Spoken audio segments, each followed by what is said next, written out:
fois-ci, c'est M. Jackson. Jackson, même question. Ah, ça, mon père, c'est ma garantie. Pour na, c'est comme mon abélé.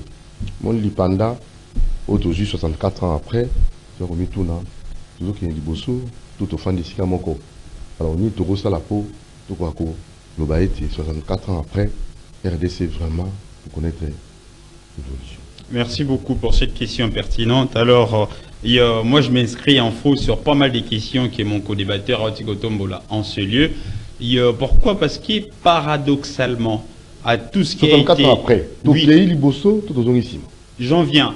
Paradoxalement, à tout ce qui a été dit sur notre pays avant, à la veille de l'indépendance, il y a notamment par les États-Unis qui avaient prédit, ils avaient prédit que dans 20 ans, on sera une grande puissance. C'est que nous sommes en train de vivre aujourd'hui, c'est un paradoxe. Alors, par rapport à la question évolution ou statu quo, nous n'avons pas du tout évolué, malheureusement. Même les statu quo, on ne vit même pas les statu quo, même pas les statu quo hantés.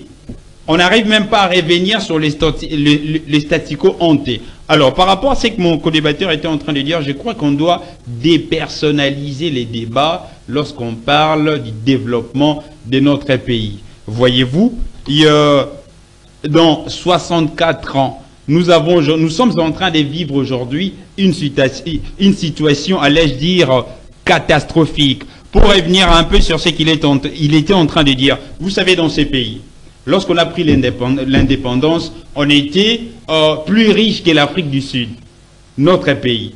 Alors, lorsqu'on a travaillé avec tous les problèmes qu'on avait au début, jusqu'à l'avènement du président de la République, Mobutu Sese Seko, on a travaillé, notre économie s'était relevée.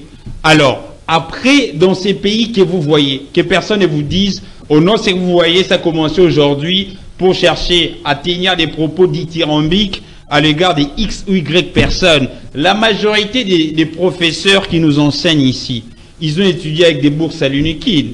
Dans ces pays, vers les années 1980, lorsque quelqu'un tombait malade, la personne s'est rendue à Mamaemo, pas seulement les femmes, la personne s'est rendue à Mamaemo, s'est faisait consulter gratuitement par les médecins, et puis la personne, les docteurs lui donnaient l'ordonnance pour aller chercher les médicaments à la pharmacie gratuitement. C'est ici en RDC.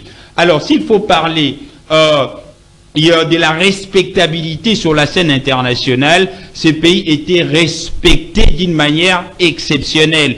Même pas respectés, mais les gens nous craignaient. Mobutu avait imposé à Habyarimana, c'est Mobutu qui l'avait mis ici en Ouganda. Aujourd'hui, nous ne sommes plus respectés, nous ne sommes plus considérés, nous ne sommes plus comptés sur la scène internationale. Même ici, au niveau de l'Afrique centrale, nous sommes à la traîne du développement. C'est la raison pour laquelle j'avais dit tantôt, on doit dépersonnaliser les débats si nous voulons aller de l'avant. Nous devons reconnaître, vous savez, dans la vie, si vous voulez aller de l'avant, il faut non reconnaître Esika Oyoyo Zali. Nous sommes tombés très bas. Nous sommes tombés très bas. Alors, vous savez, j'avais suivi la semaine passée l'intervention du speaker de l'Assemblée nationale à l'UNIKIN, Wapi Aloba, qui au nom, voilà, en 1960, on avait eu l'indépendance politique, mais nos politiciens avaient oublié d'aller faire la remise et reprise pour l'indépendance économique. Mais moi, j'ai dit faux. L'une des raisons aujourd'hui, je dois mettre les pieds dans le plat, qu'on n'arrive pas à avancer, c'est aussi parce qu'on n'arrive même pas à maîtriser notre propre histoire. Vous savez, à 1960, lorsqu'on a eu, à la veille même de l'indépendance, la Belgique va prendre 2 lois incendiaires. La première loi portait sur la suppression des sociétés à charte. La deuxième loi portait sur l'option des nationalités des entreprises. Alors, tel que vous le savez, les entreprises payent leur impôt là où se trouve leur siège social. C'est comme ça que toutes les entreprises qui étaient ici au Congo, qui étaient justement des entreprises de la colonie belge, c'est-à-dire les entreprises du Congo, vont opter pour la nationalité belge. Ce qui avait fait en sorte que notre patrimoine était spolié par la Belgique. Donc dire que le politicien ne s'était pas occupé des situations économiques, c'est faux. À telle enseigne que tous nos politiciens étaient vent debout à l'époque contre évidemment cette situation. C'est justement ce qui avait engendré les contentieux belgo-congolais. Alors, on partait de négociation en négociation pour chercher à récupérer les patrimoines justement de l'État congolais jusqu'à ce que le 24 novembre 1965, lorsque Mobutu arrive au pouvoir, en 1966, allais-je dire, il va prendre la loi numéro 66-343 dite la loi dite Bakajika, qui nous avait permis de récupérer le patrimoine congolais. Et on avait vu qu'après ça, le pays avait décollé. Aujourd'hui, on vous parle de beaucoup de choses, mais moi, je peux vous dire qu'en moins de 5 ans, Mobutu nous avait donné la SNEL, le barrage d'Inga. C'était à l'époque le barrage le plus puissant d'Afrique.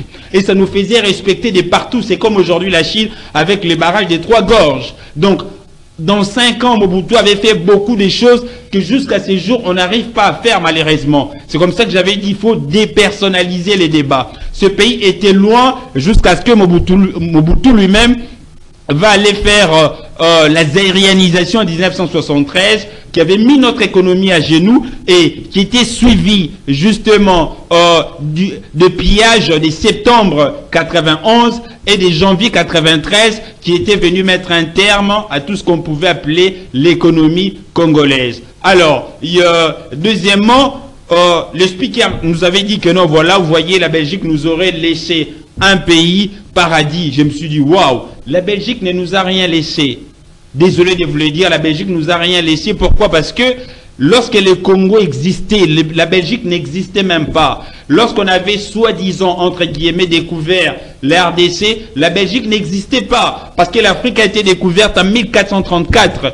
Notre pays, l'embouchure du fleuve Congo par Diego Cao aussi, en 1482. Mais la Belgique a été fondée en 1830. Elle va se doter de la première constitution en 1831. Voyez-vous l'écart? Donc la Belgique, c'est un jeune État. Alors, lorsque la Belgique est venue ici, ce n'était pas par magie, tout simplement parce qu'à l'époque, lorsqu'on vous parle de la conférence de Berlin, la grande puissance de l'époque, c'était l'Allemagne, avec les chanceliers de fer Otto von Bismarck, qui avait justement donné un Allemand pour aller en fondant la Belgique, pour aller diriger la Belgique. C'est comme ça qu'on va justement laisser la RDC entre les mains de la Belgique. Pourquoi? Parce que lorsqu'on parle même du partage de l'Afrique, c'est plutôt sur l'intitulé, c'était le partage du Congo. Pourquoi? Parce que tous les autres pays là où la France, disait non, ça c'est pour la France, ça c'est pour l'Italie, ça c'est pour l'Allemagne, mais c'est plutôt les Congos qui avaient été partagés. On a pris par exemple l'enclave de Cabinda qui était notre territoire, on a donné aux Angolais, on a pris une bonne partie de notre pays, on a donné en Centrafrique une autre partie à l'Angola, etc. Donc c'est le Congo qui avait été partagé. Donc nous dire que non, voilà, la Belgique nous aurait laissé un paradis, moi je pense que ce sont des propos dithyrambiques. La Belgique, les Congolais doivent savoir qu'avec la Belgique, nous avons connu la plus mauvaise colonisation qui puisse exister. Regardez un peu les colonies anglaises, regardez un peu les colonies françaises, mais les Belges ne font qu'à chaque tour nous mettre les bâtons dans le roue. Alors, je ne suis pas ici pour chercher des boucs émissaires, mais c'est que moi j'avais déploré dans les discours du speaker de l'Assemblée nationale, c'est la fuite des responsabilités. Toujours, je l'ai dit, il faut éviter l'index accusateur. Depuis 60 jusqu'à ce jour, vous savez, la guerre en Angola a pris fin en quelle année? En 2001. Mais regardez l'économie angolaise aujourd'hui. Nous, depuis la fin de la guerre jusqu'à ce jour, nous sommes à la traîne du développement ici en Afrique centrale. Pourquoi? Parce que la gouvernance, particulièrement chez nous, est piètre. La gouvernance est médiocre. Par conséquent, ça nous empêche d'aller de l'avant. La première des choses, évidemment, que nous devons faire, c'est apporter un leadership de qualité pour une gouvernance de qualité. Voilà, moi j'aimerais d'abord vous poser la question, parce que l'émission, nécessairement, nous devons présenter l'émission en lingala, comme on le dit. Vous, c'est comme si vous avez difficile à parler lingala, mais au Lubango, au Congolais. Jeff Van Bilsen, lui qui préconisait l'indépendance de notre pays 30 ans après.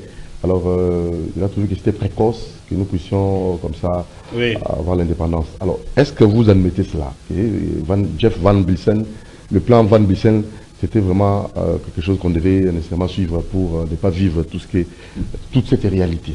Merci beaucoup pour cette question. En tout cas, ces plans-là étaient un plan, je dirais, machiavélique. Vous savez, lorsque quelqu'un vous domine, la personne qui vous domine ne peut jamais chercher à vous donner la liberté. La liberté, ça ne se donne pas, ça s'arrache. Je vous donne un exemple simple. Regardez aujourd'hui ce qui se passe en Nouvelle-Calédonie. Après des années, plus de 50 ans, mais regardez la situation de la France. Bota la France n'engezali, bota la Nouvelle-Calédonie n'engezali, on dirait Mboka. Donc, nalobaki tantôt la Belgique te connaîtra qui colonisation et mabe koleka Mboka nyoso avec la Belgique. L'indépendance et pesa marana lutute, baboto la kayango, la preuve. En Angola, basala qui guerre y a indépendance pour bazwa l'indépendance na bango. En Algérie, pareillement, bunda qui n'a pas français pour bazwa l'indépendance na bango. Donc l'indépendance, ça ne se donne pas la cuillère. Plan Van Bilsen. Vous pouvez imaginer que la Belgique, après plus de 70 ans de colonisation, prépara qui atteint élite mon côté. Et vous pensez que c'est dans 30 ans de Balinga Basalayango, parce que beaucoup de personnes vous disent, oh non, voilà, Lumumba a été pressé, etc. L'indépendance ne se donne pas à la cuillère. L'indépendance s'arrache par la force.